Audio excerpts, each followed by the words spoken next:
একই গ্রামে এক মহিলা সহ সদ্যজাত দুই শিশুর মৃত্যু। চাঞ্চল্যকর এই শিশু মৃত্যুর ঘটনাটি ঘটেছে কাঞ্চনপুরের কাংরাই এডিসি ভিলেজের বড় কাংরাই গ্রামে।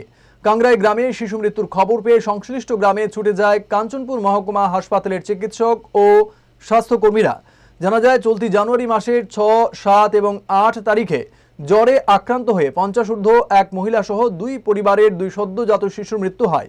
তবে শিশু মৃত্যুর ঘটনার কারণ খুঁজতে গিয়ে মহকুমা হাসপাতালের স্বাস্থ্য দপ্তরের টিম জানতে পারেন অভিভাবকদের অসচেতনতাই শিশু মৃত্যুর মূল কারণ। মহকুমা হাসপাতাল সূত্রে জানা গেছে, সদ্যজাত শিশু জ্বরে আক্রান্ত হওয়ার পর অভিভাবকরা চিকিৎসার জন্য শিশুদের হাসপাতালে না নিয়ে দশদা বাজারের একটি মেডিকেল দোকানের ওষুধ বিক্রেতার কাছ থেকে ওষুধ কিনে খাওয়ান। এরপরই নাকি ওই দুই শিশু মৃত্যু ঘটে বাড়িতেই।